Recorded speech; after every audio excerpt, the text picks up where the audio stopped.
participación.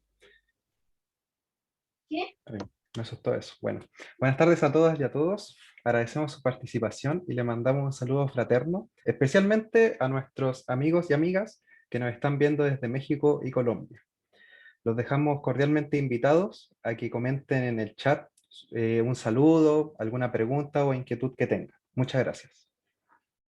Nos complace presentar el inicio del primer ciclo de charlas online, organizada por Osa Usach y Osa Liwen, de la Universidad de Concepción. Estas son 4 charlas enfocadas a algunos de los tópicos de ingreso internacional para estudiantes IONS Yacana, a realizarse el año 2022. Los tópicos del congreso serán biofísica, medio ambiente, astronomía y cuántica, todos estos aplicados en la óptica, junto con desarrollar habilidades para generación de proyectos e inserción en la industria. Los dejamos invitados a comentar en el chat sus preguntas e inquietudes. Les dejo con Joaquín. Bueno, esta charla se titula Segregación de una suspensión de glóbulos rojos en anemia falciforme, con nuestra invitada, la doctora Viviana Claveria, ingeniera física de la Universidad de Santiago, que fue presidenta del chapter en sus tiempos universitarios. Cursó su doctorado en física de Montpellier, en Francia, especializándose en biofísica, específicamente en el estudio del flujo y propiedades mecánicas de los glóbulos rojos de la sangre. Actualmente está realizando su postdoctorado en el Georgia Institute of Technology, en los Estados Unidos, trabajando en el desarrollo de un equipo médico. Les dejamos invitados a que durante la charla nos escriban sus preguntas e inquietudes para que la doctora Viviana Claveria pueda resolverlas. Damos la bienvenida a la doctora Viviana. Muy bienvenida. Puede iniciar su charla. Muchas gracias. Bueno, muchas gracias. Voy a compartir. Ya, ahora sí. Voy a compartir mi pantalla. Muchas gracias por la presentación y por la invitación. Les agradezco desde ya.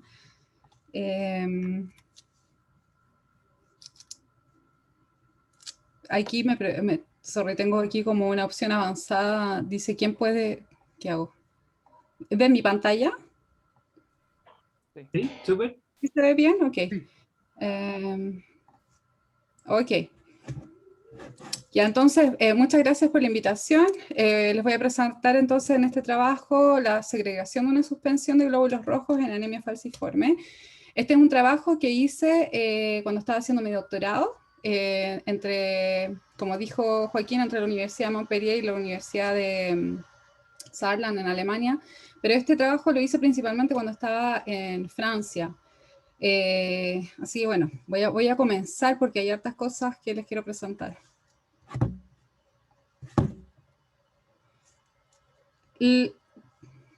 Lo primero que les voy a hablar va a ser un poco del background y los conceptos fundamentales que necesitamos saber para la charla. Después, cuál fue la pregunta fundamental que nos hicimos. Los métodos experimentales que utilicé, los resultados, las conclusiones, las perspectivas. Finalmente, entonces, voy a agradecer a la gente que me ayudó en este trabajo y estuvo relacionada con este trabajo. Entonces, lo primero que les quiero hablar es qué es el sistema circulatorio. El sistema circulatorio, entonces, es el transporte interno que utiliza los seres vivos para mover dentro de su organismo los nutrientes, oxígeno, hormonas y otras sustancias. Tenemos el corazón, desde el corazón se bombea la sangre, este transporte se hace a través de la sangre, sale por el sistema arterial y después se da toda la vuelta por todo el cuerpo y vuelve por el sistema de venas hacia de nuevo el corazón y se hace un intercambio con los pulmones. Los tamaños que tenemos de los distintos vasos sanguíneos van desde más o menos como unos 3 centímetros aquí, hasta los capilares que son tan pequeños como el tamaño de un cabello, que tienen un diámetro de 10 micrómetros. Los glóbulos rojos son los que hacen todo este transporte, bueno, en conjunto con la sangre. Ahora, ¿qué es la sangre? La sangre está compuesta por un líquido, bueno, la sangre es un líquido no newtoniano, que está compuesta por un plasma. El plasma es básicamente agua con proteínas, y por células, y estas células son glóbulos rojos, los glóbulos blancos y las plaquetas. Si nosotros tomáramos la sangre, hiciéramos una separación de la sangre, o sea, la ponemos, por ejemplo, en un tubo y lo centrifugamos, tendríamos que el 55% de la sangre está compuesta por este plasma que les decía, el 1% va a estar compuesto por plaquetas y glóbulos blancos y el 45% por glóbulos rojos. Entonces, ¿qué quiere decir esto? Que el comportamiento de la sangre va a estar principalmente guiado o va a ser principalmente consecuencia de cómo se mueven los glóbulos rojos en la sangre. Porque de hecho los glóbulos rojos, como ustedes ven bien aquí, componen casi la mitad de lo que es la sangre en sí. Entonces quería reflejar un poquito qué es la rheología, o en realidad quiero hablar un poco el comportamiento, ¿cómo se llama esto? Hacer como una especie de background de los líquidos. Y para eso entonces tengo que hablar un poquito de qué es la rheología y la rheología del comportamiento de los fluidos. Entonces, por cómo se caracterizan los fluidos, se caracterizan por el cisalle. Y el cisalle es la pendiente, o sea, si podemos aquí, es el cambio de velocidad a una cierta distancia. Y en este caso, por ejemplo, si lo vemos acá, bueno, tenemos la velocidad del líquido va en esta dirección, y la pendiente entonces de acá es lo que nosotros llamaríamos el cisalle. Y lo podemos ver como, por ejemplo, cuando tenemos una pila de cartas, si nosotros movemos la carta que está arriba, entonces vamos a mover todo el resto de capas que están abajo, de la misma manera se mueve el líquido. Entonces, si nosotros vemos en esta parte de aquí abajo, les estoy mostrando dos ejemplos en donde tenemos un cisalle dado y aquí tenemos otro cisalle. ¿Cuál es la diferencia entre los? O sea, este cisalle que está acá sería un cisalle más grande que este otro que está acá. Porque la diferencia de velocidad por la misma altura es más grande que la que tenemos acá. La diferencia de velocidad aquí es más pequeña para la misma altura.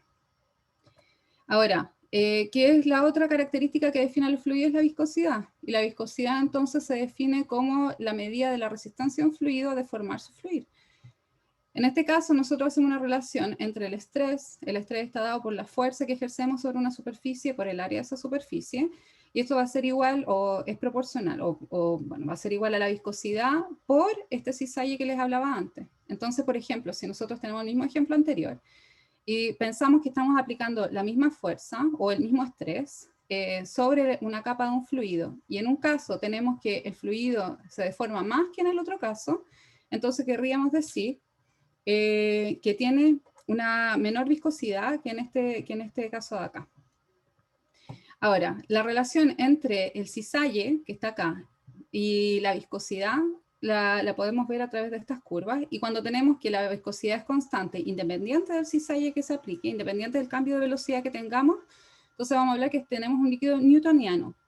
Pero cuando tenemos un cisalle y la viscosidad disminuye, entonces tenemos fluidos no newtonianos, y tenemos entonces el caso en que la viscosidad puede disminuir o el caso en que la viscosidad puede aumentar. Estos son ejemplos típicos que uno encuentra en el caso de fluido newtoniano, tenemos el agua, o en el caso en que si aumentamos la velocidad y la viscosidad, si aumentamos, perdón, el cisalle y la viscosidad aumenta, es el caso, por ejemplo, de la maicena. No sé si ustedes han visto estos videos en donde salen unas personas así corriendo en una piscina de maicena o toman un poco de maicena también y le generan unos estreses. Cuando uno lo mueve harto, se mueve como un sólido, pero si uno lo deja de tomar, entonces fluye.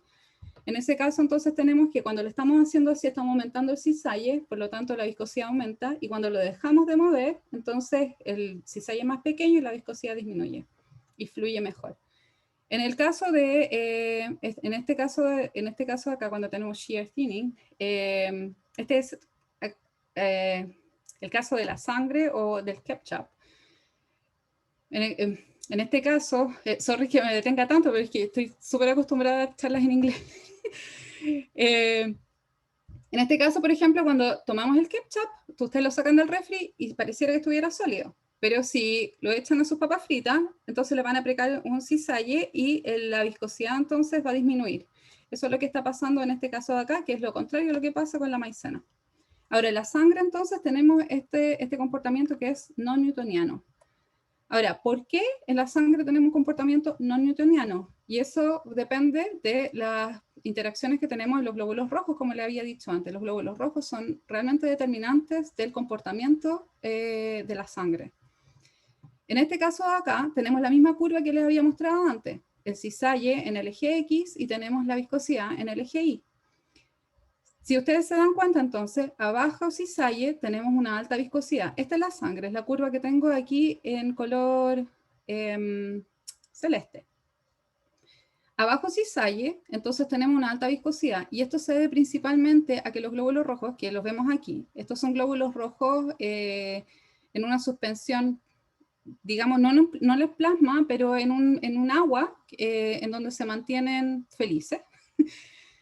Y aquí entonces tenemos los glóbulos rojos en el plasma, o sea, en este caso tenemos sangre, tal cual como la encontramos en nuestro cuerpo. Y debido a las proteínas que hay en el plasma sanguíneo, los glóbulos rojos se juntan, se pegan, se agregan. Nosotros decimos se agregan en estas formas tridimensionales que se llaman rollo o agregados. Entonces, debido a que los glóbulos rojos se pegan entre todos ellos, entonces cuando yo no los estoy moviendo, la viscosidad del líquido o la viscosidad de la sangre aumenta. Pero si yo empiezo a mover estos glóbulos rojos, esos agregados se empiezan a destruir y los glóbulos rojos empiezan a fluir como entes individuales y por lo tanto la viscosidad de la sangre completa disminuye. Y eso es lo que entonces tenemos en este caso acá.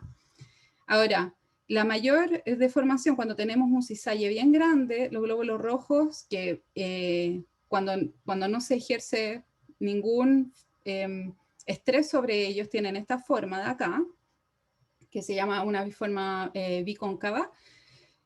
Cuando nosotros le aplicamos un cisalle alto, empiezan a tomar forma en donde se acoplan al fluido, y esas formas las vemos acá. Esto es una observación que nosotros hicimos en el año 2016, en donde para las personas que estén interesadas pueden ver la publicación aquí. Entonces, en el fondo, el comportamiento reológico de la sangre depende extremadamente fuerte del comportamiento de los glóbulos rojos, que va desde que se agregan hasta su deformación. Ahora, otro asunto interesante es la interacción de la sangre con otros componentes sanguíneos, que son las plaquetas y los glóbulos blancos. ¿Qué es lo que pasa? La sangre, como es altamente, o sea, los glóbulos rojos, perdón, como son altamente deformables, cuando fluyen por un canal, ocurre un fenómeno que se llama migración, y es, en el fondo lo que hace es, debido a su deformación, ellos perturban el fluido que tienen alrededor. Esa perturbación viaja hacia las paredes del tubo y rebota hacia ellos. Lo que hace entonces es que los glóbulos rojos sean desplazados hacia el centro del canal. Ese desplazamiento se llama migración. Y los glóbulos rojos entonces lo que hacen es migrar hacia el centro del canal. Ahora, debido a esa migración y por los choques además que tienen con las partículas, que es como un cisalle que se produce por el choque entre ellos hacen una cosa que se llama migración, que los otros componentes, que son las plaquetas y los glóbulos blancos, migran hacia las paredes. Y eso es una exclusión, porque los glóbulos rojos, como se van hacia el medio, los otros componentes, que son las plaquetas y los glóbulos blancos, se van hacia afuera, hacia las paredes. Ahora, fisiológicamente esto es importante, porque si nos cortamos, por ejemplo, necesitamos que las plaquetas estén en las paredes de nuestros vasos para poder, primero, sellar la herida, y segundo, los glóbulos blancos para poder combatir cualquier agente patógeno que esté ahí. Entonces, hay gente que ha estudiado el comportamiento, por qué ocurre la migración, y esto ha sido, han habido simulaciones como las que les estoy mostrando aquí, y también experimentos que han estudiado este fenómeno, y se debe principalmente al cambio o a la diferencia que tienen las plaquetas con los glóbulos blancos en tamaño, en rigidez y también en forma. Pero al parecer principalmente es la rigidez la que los lleva hacia las paredes. Como los glóbulos rojos son extremadamente deformes, las plaquetas no son tan deformes, realmente son mucho más rígidas, y los glóbulos blancos también son mucho más rígidos. Entonces ellos se van hacia las paredes. Ahora, en esta charla yo les quería hablar de anemia falciforme, entonces les tengo que contar un poco de qué se trata la anemia falciforme. En la anemia falciforme nosotros tenemos glóbulos rojos. Los glóbulos rojos adentro tienen una sustancia que se llama hemoglobina, que son unas proteínas. La anemia falciforme es una enfermedad hereditaria en donde la hemoglobina viene con una mutación. ¿Y qué es lo que pasa? Los glóbulos rojos, cuando pasan por los tejidos en donde se supone que tienen que entregar oxígeno, que recolectaron en los pulmones, y tomar el dióxido de carbono, se desoxigenan. Entonces los glóbulos rojos cuando están en nuestros tejidos se desoxigenan y cuando esto pasa, la hemoglobina que está mutada empieza a formar unas fibras. Finalmente los glóbulos rojos se deforman como los que vemos aquí en esta foto. Pero este proceso es irreversible. Significa que cuando los glóbulos rojos pasan de nuevo por los pulmones, vuelven a tomar su forma original. Entonces están haciendo esto constantemente. Como están haciendo esto constantemente, hay varias cosas que ocurren. Primero que todo, la membrana se daña. Como la membrana tiene daños, entonces se vuelve un poco más adhesiva. Segundo, los glóbulos rojos empiezan a deformarse, empiezan a tener formas con el tiempo. Por ejemplo, este de acá quedó deformado para siempre.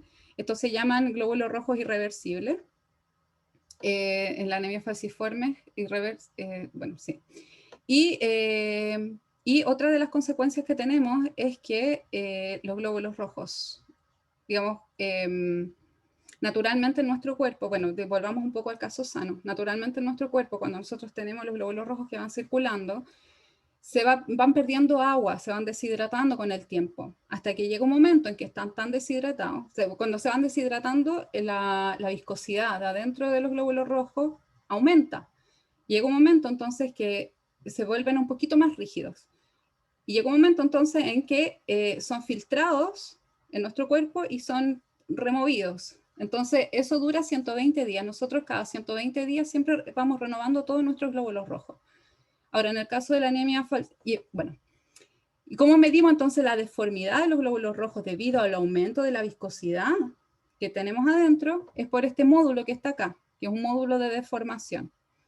Entonces, primero que todo, aquí, por ejemplo, tenemos separado, esta es una separación que yo hice en el laboratorio, una separación de glóbulos rojos por densidad. Los glóbulos rojos menos densos son los más jóvenes, porque son los que tienen más contenido de agua dentro, y los glóbulos rojos más densos son los más viejos. Ahora, si nosotros vemos esto de acá, en esta parte vemos que tenemos los glóbulos rojos que son más jóvenes, y en esta parte de acá tenemos los glóbulos rojos más viejos. En los glóbulos rojos sanos, que son los puntos en blanco, la deformación es prácticamente la misma, a pesar de que ocurre esto que les dije, que vamos perdiendo agua con el tiempo, igual se mantienen relativamente deformables. Pero la anemia falciforme no. Este proceso de deshidratación y además todo lo que ocurre con este proceso cíclico produce que los glóbulos rojos más viejos se van poniendo súper rígidos al final. Entonces tenemos esta variación de rigidez que se correlaciona con la edad de los glóbulos rojos. Los más viejos van a ser más rígidos y los más jóvenes van a ser más deformes. Entonces, si nosotros sabemos que en la anemia falciforme tenemos tanta heterogeneidad de las propiedades mecánicas de los glóbulos rojos, y además sabemos que existe este fenómeno de migración y de marginación que les conté hace un momento atrás, entonces las preguntas que nos hicimos fue, bueno, los glóbulos rojos en la anemia falciforme entonces se automarginan o se autosegregan, o sea, quiere decir que a lo mejor los glóbulos rojos más viejos se van hacia las paredes porque son más rígidos y tienen además esta forma tan distinta, y los glóbulos rojos más nuevos quizás se quedan al medio, entonces hay como una especie de segregación o de automarginación. Ahora, ¿por qué nos hicimos esta pregunta? Es porque la anemia falciforme, que es una enfermedad que afecta principalmente a la gente en África y en la India, y de hecho esta mutación ocurrió en contra de la malaria. La gente que está en África le da generalmente malaria, que se transmite por los mosquitos, y naturalmente nuestro cuerpo luchó en contra de la malaria, y ¿qué es lo que hizo? Fue esta mutación en los glóbulos rojos, y la gente que tiene anemia falciforme no le da malaria, por lo tanto es bueno. Pero lo que es malo es que la gente que tiene anemia falciforme tiene problemas de vasoclusión. ¿Qué significa eso? Como los glóbulos rojos, la membrana se vuelve tan frágil, de repente, cuando tienen estrés por el líquido que pasa por el mismo flujo, como van fluyendo todo el tiempo, y tienen estreses sobre la membrana, llega un momento en que el estrés es lo suficientemente grande para romperlos cuando están dentro de nuestro cuerpo.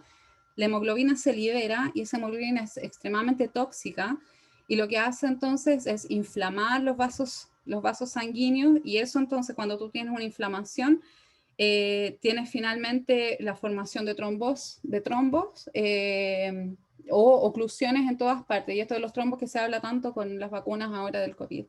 Entonces también este es como un problema que pasa en la anemia falciforme. Y no hay, por el momento, hay personas que tienen anemia falciforme, no hay tratamiento para esto y tampoco se entiende bien por qué pasan estas vasoclusiones. Esta es una de las explicaciones, pero no explica, digamos, no es 100% acertada.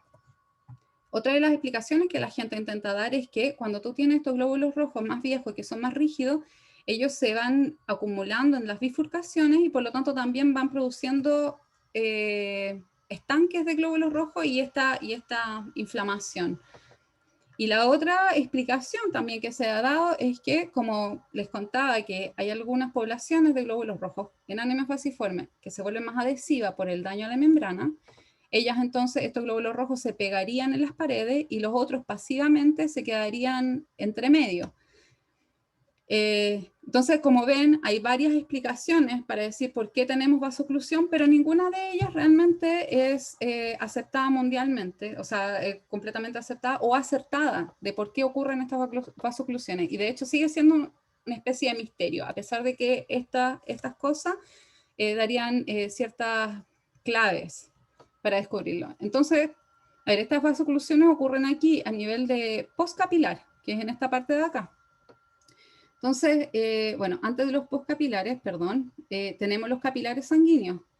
Y yo en un trabajo que hice, también cuando estaba en el doctorado, vi, aquí tenemos los glóbulos rojos fluyendo.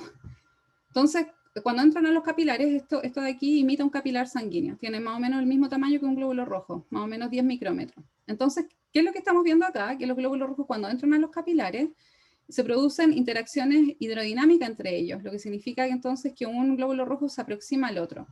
Y pueden quedar en una distancia fija entre ellos, como está en este caso acá, o se pueden pegar entre ellos. Entonces, este video es con glóbulos rojos sanos. Ahora, imagínense qué es lo que pasaría si tuviéramos glóbulos rojos con anemia falciforme. A lo mejor, como la membrana es adhesiva, estas aglomeraciones serían más críticas.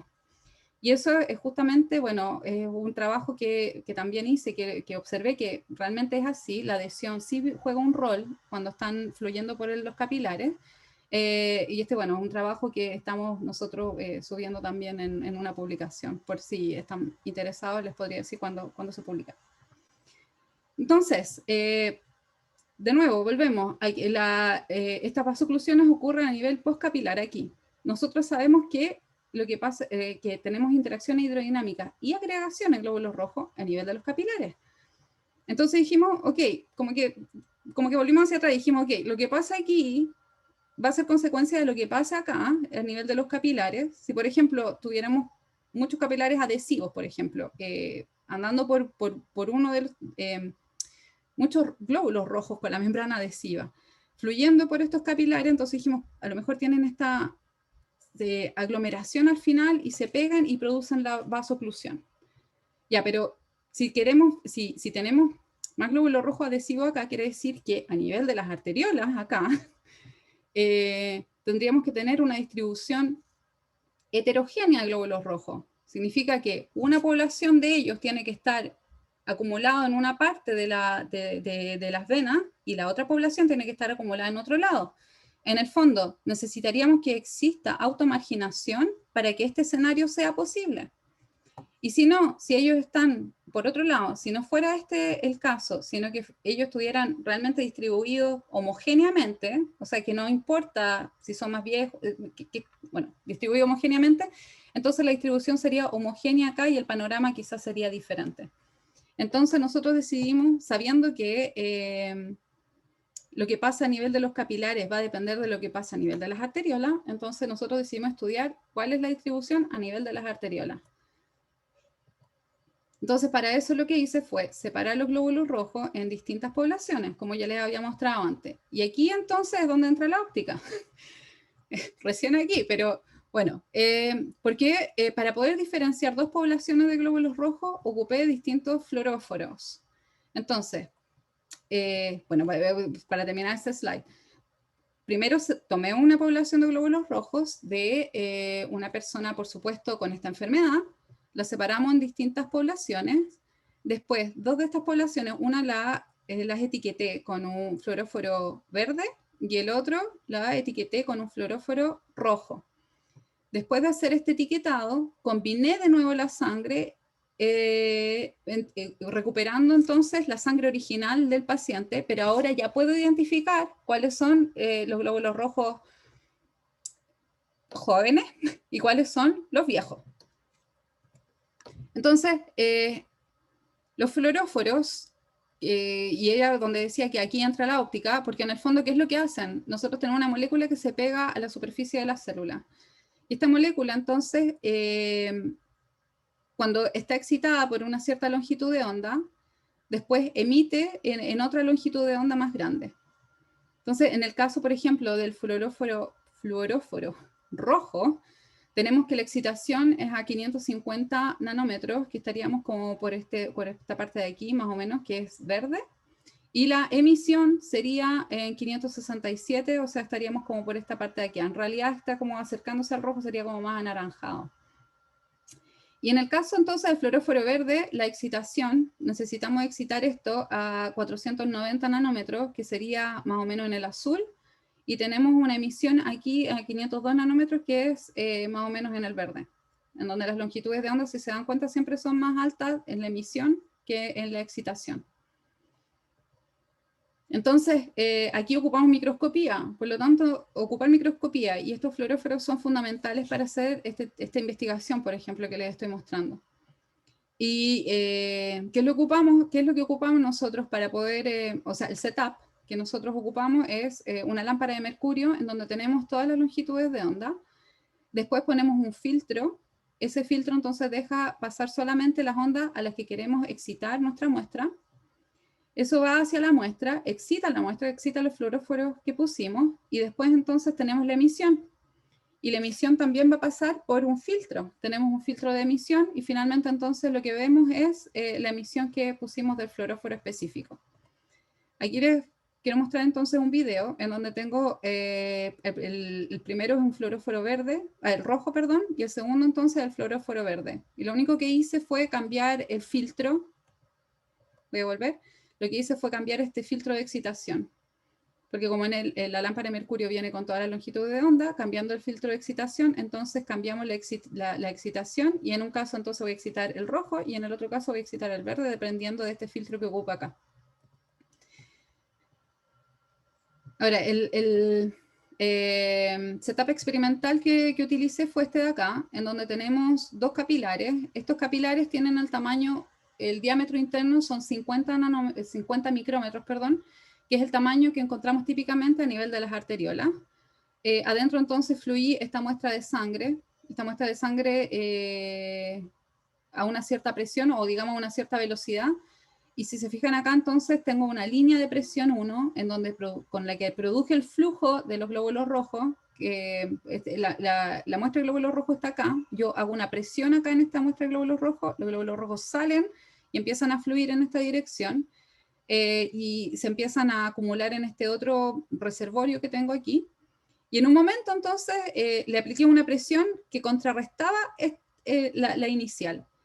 Y al contrarrestar la presión, lo que hago entonces es un stop flow. O sea, en el fondo paro el flujo. Cuando paro el flujo, lo que hice fue hacer un escáner desde abajo del capilar, estos que están aquí, hasta arriba. Bueno, en realidad lo hice hasta el medio, y con eso entonces pude ver la identificación de dónde se encontraban los glóbulos rojos de las distintas poblaciones, dependiendo del filtro que estaba ocupando. Entonces, esto se lo muestro aquí en un video, en donde en un principio entonces los glóbulos rojos están fluyendo. Les puse color a propósito rojo y verde para que vean que están marcados con distintos fluoróforos. Hice un stop flow, y después entonces con el objetivo hice una especie de escáner en donde fui desde abajo hacia el centro del canal. Y esto, bueno, aquí muestro cómo voy haciendo el escáner y cada vez que voy subiendo, entonces van apareciendo los glóbulos rojos en la imagen. Cuando no están nítidos, entonces no están en el plano, y cuando están nítidos, quiere decir que están en el plano, en el plano focal.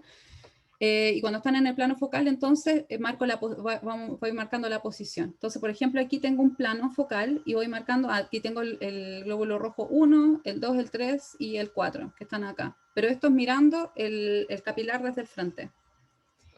Entonces, asimismo hice el escáner y tomé la posición de todos los distintos glóbulos rojos en un plano. Y aquí entonces tengo, y solamente en la mitad, porque al final asumí que era simétrico, lo pasaba lo mismo abajo que arriba, entonces para qué voy a hacer un trabajo doble, simplemente hice hasta la mitad. Aquí hay un video donde se muestra que voy desde abajo hasta arriba, y esos puntitos son las posiciones que identifiqué de los distintos glóbulos rojos. Ahora entonces,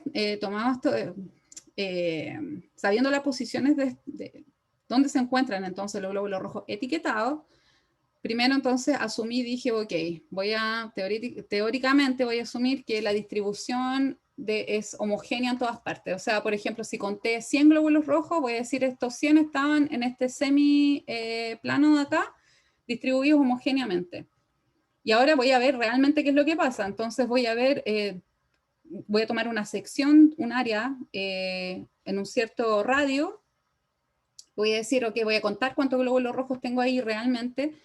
Y bueno, digamos, cuando asumí que ellos estaban distribuidos homogéneamente, obtengo una densidad celular, que le llamé Rho, y después cuando veo realmente pequeñas secciones de área con cierta cantidad de glóbulos rojos ahí, entonces esto lo llamé una densidad local, o Rho sub L.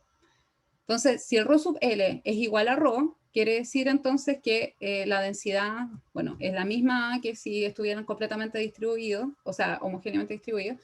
Y si Rho sub L es más grande, entonces quiere decir que tengo una acumulación por sobre ese promedio, y si es más chico, entonces tengo menos acumulación que el promedio que estaba calculando antes. Por lo tanto, cuando tengo un número mayor que 1, quiere decir que tengo una alta concentración de partículas o glóbulos rojos, y si tengo un número menor que 1, tengo una baja concentración. Con eso entonces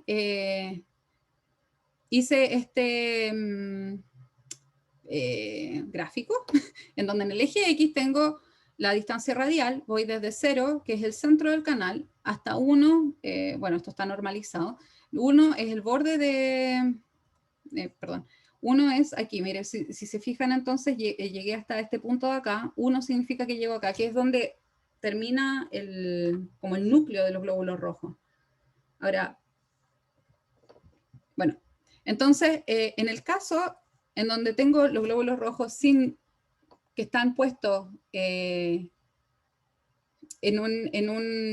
agua con sal, o sea que no los tengo puestos en plasma, por lo tanto no se agregan. Este es un escenario en donde los glóbulos rojos no están agregados. Entonces, ¿qué es lo que observé? Es que la banda 2, que eran los glóbulos rojos más jóvenes, se acumulaban más en el centro, y los glóbulos rojos más viejos o más rígidos se acumulan más en la parte de afuera. Si se fijan, hay un punto aquí que es donde se cruzan las dos concentraciones. Y lo mismo pasa en este caso, bueno, estos son niveles de hematocrito, no les expliqué, pero en el fondo aquí tengo más glóbulos rojos que acá. Y eso es porque nosotros, naturalmente, los glóbulos rojos que tengo yo en mi cuerpo no es lo mismo a los que tiene Joaquín o a los que tiene Vicente.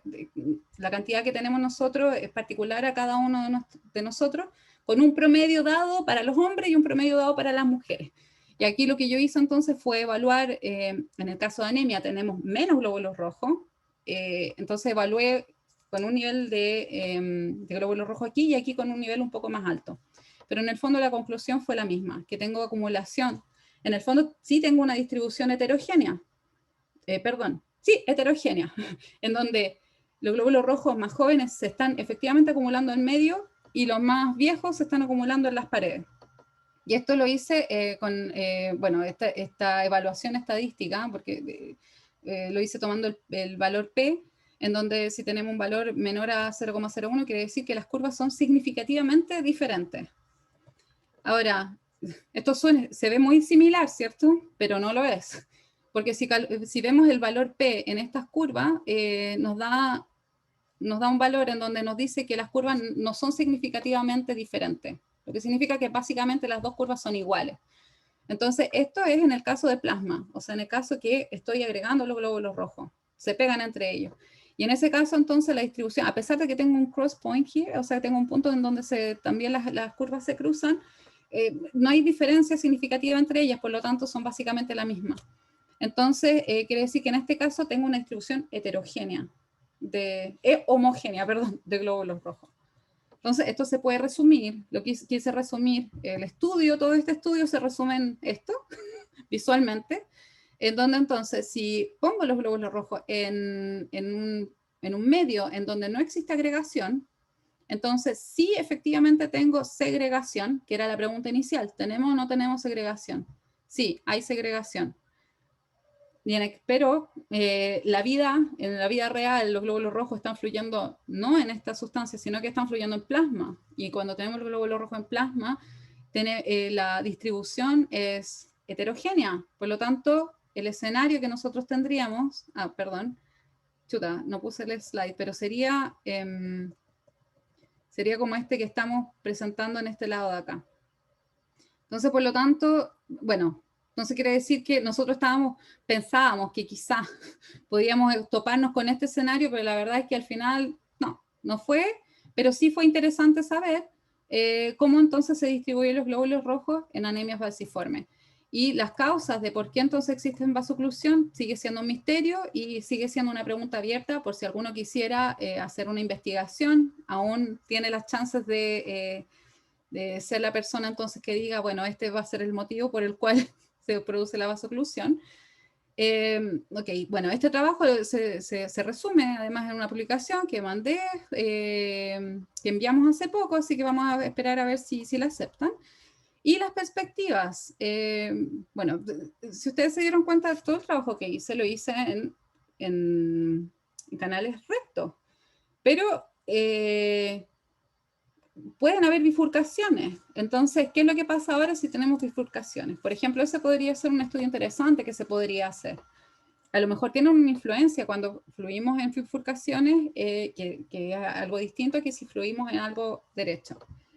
Ahora, tenemos también los capilares que nosotros ocupamos son rígidos, pero nuestras venas en realidad también son elásticas. Ahora, esa elasticidad, ¿juega o no juega un rol? O a lo mejor los flujos pulsátiles. Si tenemos nuestro corazón bombea todo el tiempo, entonces el flujo no es constante, sino que es pulsátil. A lo mejor eso también tiene alguna influencia, o a lo mejor no. Ahora, modelos animales. Sí, se puede investigar para tener un panorama más fisiológico. Podemos tratar de hacer lo mismo, pero en ratones, por ejemplo, en donde se pueden fluir glóbulos rojos y ver, si tenemos oclusiones o no. Por otro lado, también, últimamente yo he estado estudiando la trombosis, y la trombosis a alto flujo, o sea, en las piernas, por ejemplo, en las venas, nosotros tenemos flujos bajos. Quiere decir que los glóbulos rojos o sea, la sangre no fluye tan rápido y finalmente se coagula. Y eso hay un montón de gente que tiene problemas de coagulación en las piernas, de trombosis formada en las piernas. Ahora, hay otras coagulaciones que se forman a nivel del corazón, en donde el flujo no es lento, el flujo es rápido. Y en ese flujo rápido, es otro, no se forma por coagulación, el bloqueo del corazón, sino que se forma gracias a unas proteínas, que es BWF. Ahora, ¿es que esa proteína tiene una incidencia en la formación de coágulos en anemia falciforme? Puede ser, eso también es una pregunta abierta. Y ahora también tenemos células endoteliales, como les dije en algunos momentos. Hay glóbulos rojos que se pueden pegar en las células endoteliales, que son las que están en las paredes de los vasos. En mi caso, yo tenía solamente capilares de vidrio. No tengo interacción con la pared, entonces también a lo mejor sería interesante ver qué pasa ahora si tenemos esta cobertura. Y para eso existen técnicas donde uno puede poner esta cobertura de células endoteliales. Y ahora, casos en Chile. Cuando yo estuve haciendo este estudio, yo estaba en Francia. En Francia Francia es un país donde tiene una alta población con gente que tiene anemia falciforme. Entonces, es una pregunta importante porque significa que, primero, bueno, hay mucha gente en términos de la salud, por supuesto, esto tendría un alto impacto por la cantidad de gente que está enferma con o sea, que tiene esta enfermedad.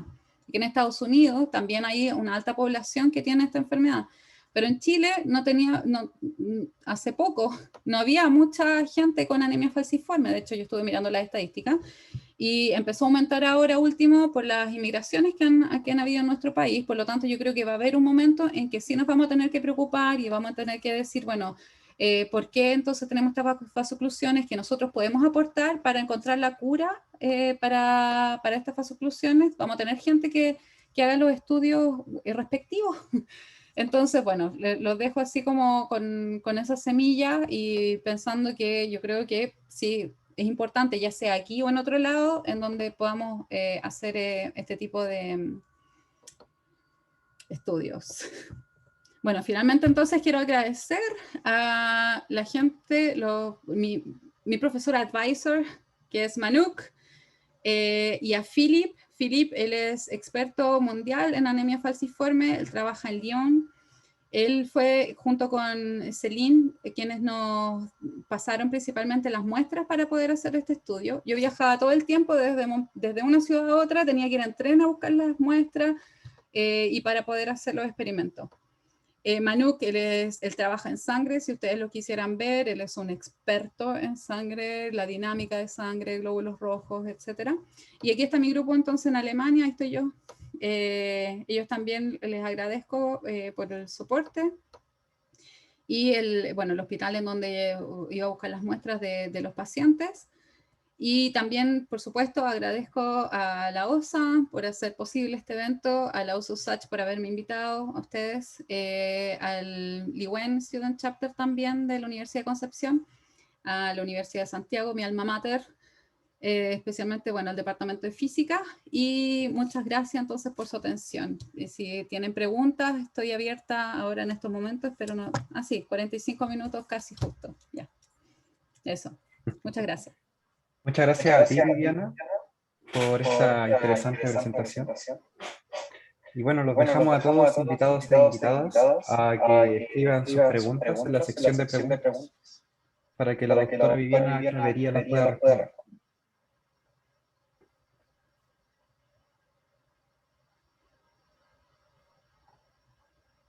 ¿Leo yo las preguntas? Parece que las veo, sí. Sí, yo te lo leo. Tenemos una pregunta de un espectador anónimo. No.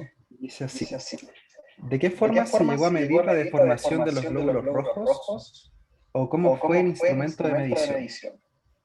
La deformación de los glóbulos rojos, hay varias técnicas para medir la deformación de los glóbulos rojos. La más común es con el uso de pinzas ópticas. Tú tomas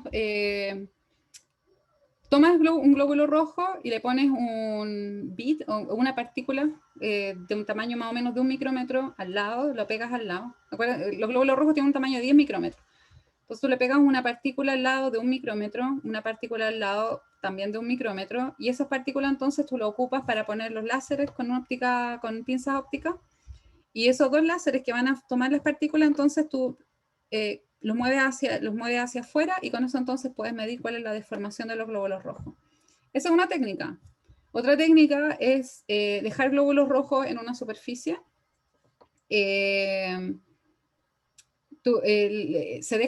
Tú pones glóbulos rojos en una superficie y dejas que ellos como que sedimenten y se peguen abajo. Cuando están pegados, entonces tú pones un flujo. Ese flujo genera un flujo conocido, por supuesto. Ese flujo conocido entonces genera un estrés, y ese estrés entonces deforma los glóbulos rojos, los tira hacia adelante, y después tú paras el flujo y vas a tener una recuperación. Ahora, esa recuperación, si se hace más lenta, quiere decir entonces que el glóbulo rojo es menos deformable, y si es más rápida, entonces es más deformable. Esto se hace midiendo lo que se llama tiempo de relajación. Esa es una segunda técnica. Otra técnica es ocupando micropipetas. Y las micropipetas, uno tiene una pipeta en el fondo un capilar, La punta de ese capilar tiene el tamaño más o menos de 1 micrómetro. Y lo que tú haces, entonces, tomas un glóbulo, tienes un glóbulo rojo aquí, con la pipeta como que lo succiona. Y esa, cuando lo succiona, entonces tiene una entrada atrás. Entonces, lo que tú haces es variar la presión de succión lentamente. Entonces, lo vas variando, vas haciendo un delta P. Y cuando va haciendo ese delta P, esta colita va avanzando más, más y más. Y, por supuesto, esto también es proporcional a cuán deformable es. Si el glóbulo rojo, imagínate, no se deforma nada, entonces esta cola no va a avanzar casi nada. Pero si es bien altamente deformable, entonces esta cola va a avanzar harto. Y ese es un tercer método en cómo se mide la deformación de los glóbulos rojos. Muchas Muchas gracias. gracias por tu respuesta. La segunda pregunta dice, ¿no sería más generalizado utilizar la medición de todo el tubo que se utiliza como capilar en vez de una generalización teórica? Utilizar la medición de todo el tubo. No sé si estoy entendiendo bien la pregunta. En vez de una generalización teórica. Bueno, supongo que estoy entendiendo. Lo que pasa, la pregunta tiene mucho sentido, porque cuando los glóbulos rojos recién están entrando al capilar, entran de manera desordenada, de hecho. Supongamos que estamos en el caso en que no tenemos plasma. Entonces los glóbulos rojos van a entrar de manera random, completamente al azar. Y si y si hay segregación, entonces quiere decir que eso va a pasar en el camino. Lo que significa que a medida que van fluyendo, van a tener entonces estas colisiones entre partículas, se va a producir la marginación y en algún momento entonces van a quedar distribuidos de una forma, y esa distribución, sí, nosotros asumimos que se mantiene a lo largo de todo el tubo. Ahora, estas mediciones que fueron hechas 1 centímetro después, ¿cómo se llama esto? Miramos hacia adentro del canal 1 centímetro y asumimos que en ese centímetro ya teníamos condiciones estacionarias de posicionamiento de glóbulos rojos, de una población respectiva con otra población. Y eso fue porque en realidad yo estuve mirando artículos en donde se veía esta distribución de la marginación, por ejemplo, de plaquetas, y ya 1 centímetro, o sea, después de un milímetro, las plaquetas ya estaban completamente, ¿cómo se llama esto? Distribuidas, ya tenían una distribución estacionaria. Entonces dije, bueno, si miramos en 1 centímetro, ya nosotros ya vamos a tener nuestra distribución estacionaria, entonces, no sé, no tiene sentido como mirar en el resto del canal.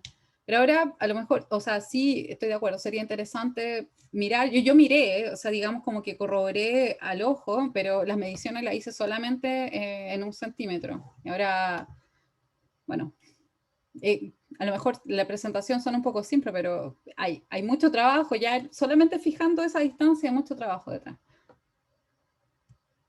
Ya, sí. Muchas gracias. La siguiente pregunta de otro espectador anónimo, o otra, dice así. ¿Podría el COVID producir anemia falciforme, así como la malaria la produce? No creo. No, yo creo que esta es otra cosa, nada que ver, porque esta mutación que ocurrió en la hemoglobina de los glóbulos rojos fue una respuesta natural a esta enfermedad que es la malaria, pero el COVID es una mutación, es como al revés, es como una mutación que está pasando en el virus que nos ataca de distintas formas. Entonces, es mezclar peras con manzanas, no tiene nada que ver una cosa con la otra. Bueno, Muchas gracias. lo único que hay en común es que sí hay mutaciones, y eso pasa, es una cosa biológica natural. Claro. Aquí Karen Reyes, desde México, dice, muchas gracias por esta excelente charla. Es impresionante que siendo el glóbulo rojo una de las células más sencillas, existan tantas complicaciones al momento de estudiarlas. Tengo algunas preguntas. ¿Qué tipo de microscopio es el que se utiliza? ¿Puede ser barrido en el eje Z? Vaya. Esa es la primera. Sí. El microscopio que ocupamos es un microscopio invertido, Nikon TE2000. Y sí se puede hacer barrido en el eje Z, pero con un límite de altura. Ya. Después dice, Mencionó que la hemoglobina es sumamente tóxica y por eso no es bueno que el glóbulo estalle. ¿Cuál es la forma natural de muerte de los eritrocitos?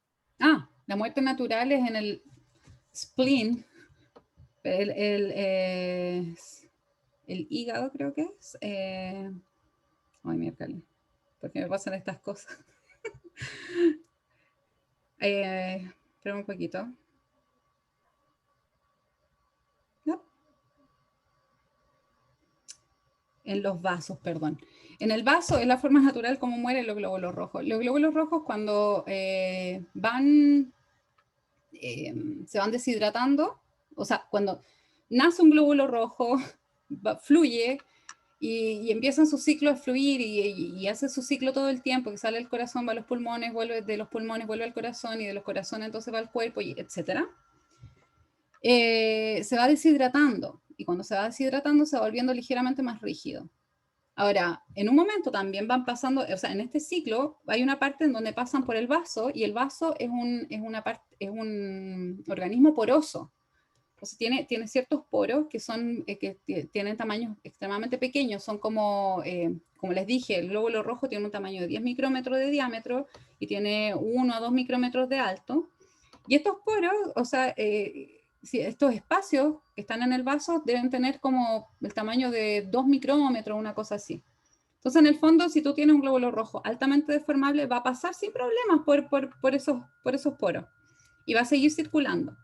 Pero desde el momento en que ya empieza a ponerse más rígido, o sea, está más viejito porque perdió un poco de agua, entonces va a ser atrapado ahí. Y ahí es donde se atrapan, donde se limpian, digamos, o donde mueren los glóbulos rojos y su material genético, o sea, su material en realidad, todo lo que está formado, todo el glóbulo rojo se recicla, y nuestro cuerpo lo recicla y lo ocupa para formar nuevos glóbulos rojos. Y por último, ¿ustedes fabricaron los capilares? ¿Tienen acceso a capilares más delgados? Y dicen muchas gracias. No, nosotros no fabricamos los capilares. Todos esos capilares yo los compré en una empresa. Deja acordarme. No me acuerdo, no me acuerdo específicamente si era una empresa allá en Francia o en Alemania, pero es una empresa allá en Europa. Y si hay capilares más pequeños, hay de hecho capilares hasta de 10 micrómetros de diámetro. Los capilares que ocupamos nosotros tenían 50 micrómetros de diámetro y la empresa ofrecía hasta 10 micrómetros de diámetro, los más pequeños. Y tiene otros que son más grandes. Y tener acceso, bueno, lo que yo puedo hacer es, si Karen está interesada, le puedo escribir entonces el nombre de la empresa en donde yo compré los capilares y ella podría entonces mirar directamente a la empresa. No tengo problemas en hacer eso.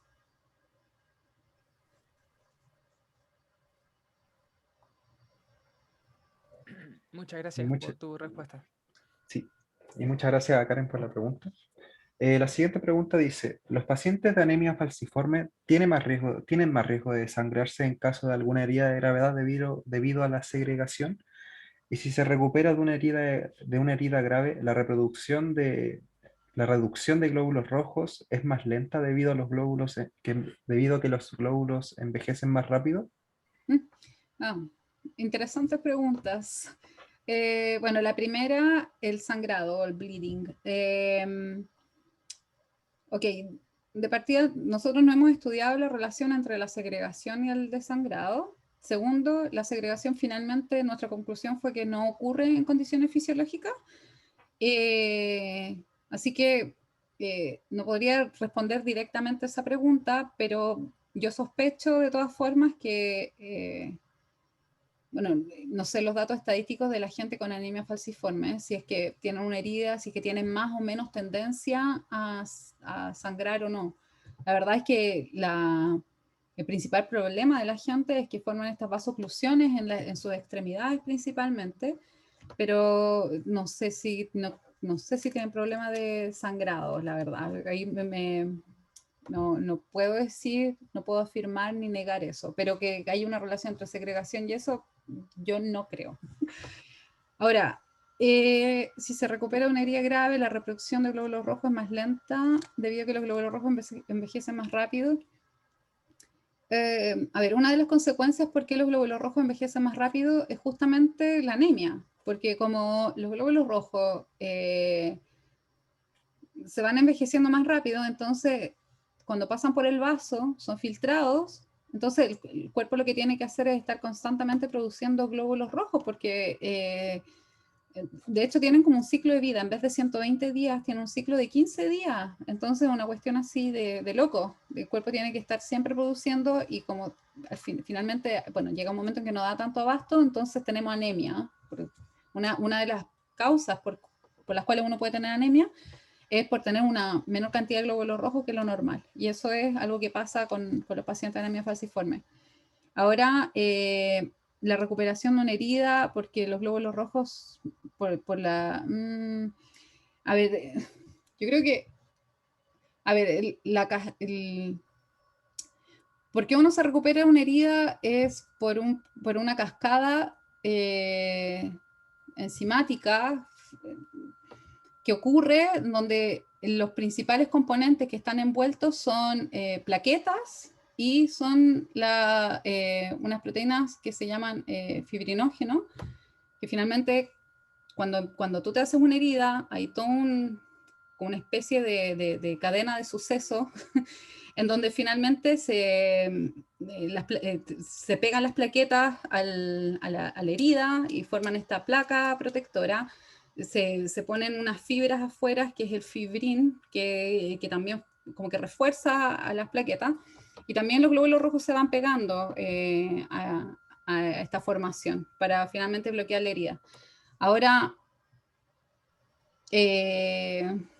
los glóbulos rojos no juegan un rol fundamental en ese bloqueo, sino que más bien son principalmente las plaquetas, la activación de las plaquetas y los fibrinógenos. Así que, pero yo creo que igual de todas formas una pregunta interesante. Yo soy muy... no me gusta a mí adivinar, y yo creo que eso debería ser como más respondido por un especialista en ese tema particular, pero lo único que puedo decir que no es el componente principal de esta cascada, sino que son principalmente plaquetas y los fibrinógenos.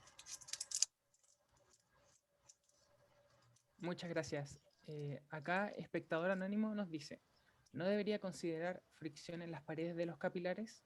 Y en postcapilar, en las venas hay válvulas, ¿no deberían considerarse? Bueno, en las venas hay válvulas, sí. No, porque esas válvulas están... bueno, la verdad es que hay hartas cosas fisiológicas que uno podría considerar, como lo que yo estaba diciendo, la flexibilidad de las paredes, los flujos pulsátiles, las células endoteliales. En el fondo nosotros nuestro sistema lo simplificamos bastante, pero fue para estudiar un aspecto particular, que es la segregación de glóbulos rojos. Y eso en el fondo ahí porque nace obviamente mi alma física, en donde nosotros tratamos de simplificar los problemas al máximo, a pesar de que es un problema complejo, porque estamos hablando de biología. Entonces eso es lo que nosotros cuando empezamos a trabajar con biofísica, tratamos de simplificar las cosas, a pesar de que a veces no se parecen mucho a lo que pasa realmente en nuestro cuerpo.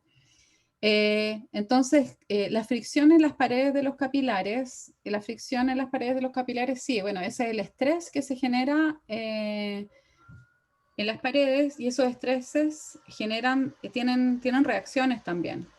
O sea, debido a que hay un estrés en las paredes, también hay vasodilatación, vasoconstricción.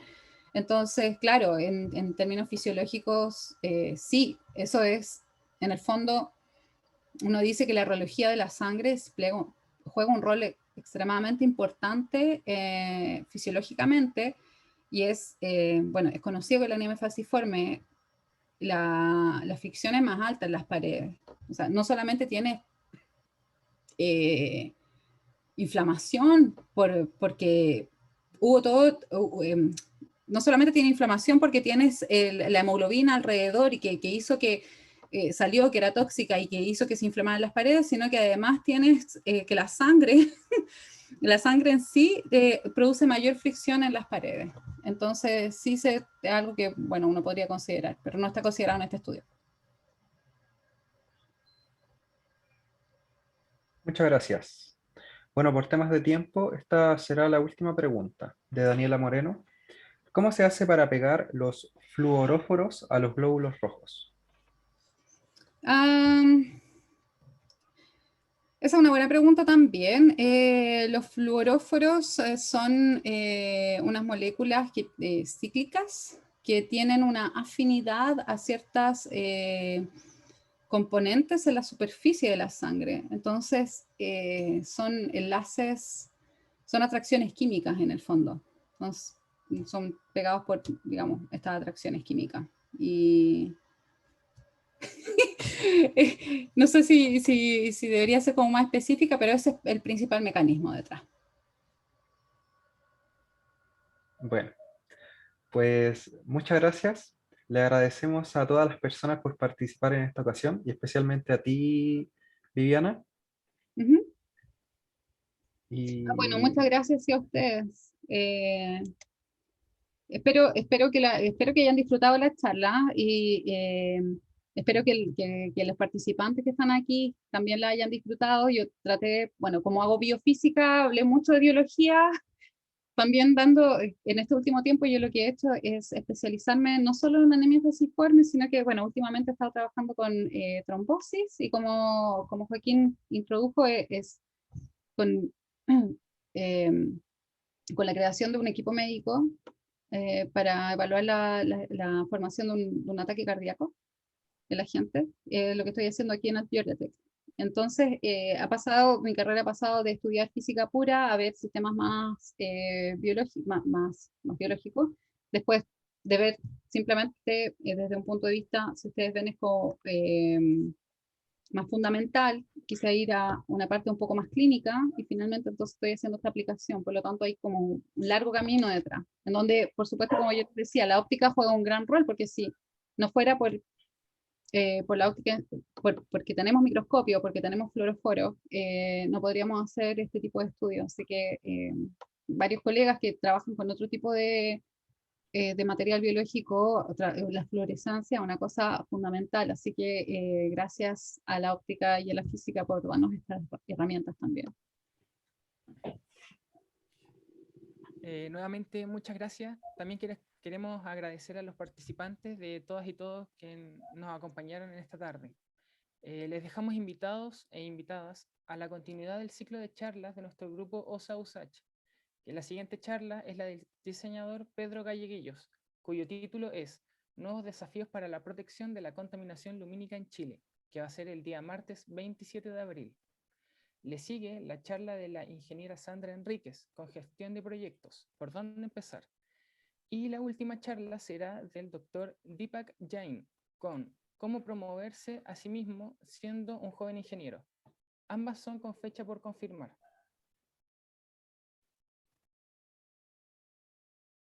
bueno, también queremos agradecer a la Comisión de Divulgación Científica, CDC. Los invitamos a seguirlos a sus redes sociales, que ellos también estarán haciendo un ciclo de charlas. También queremos agradecer a REDI, Red de Ingenieros e Ingenieras Físicos y Físicas. También los invitamos a seguir en sus redes sociales.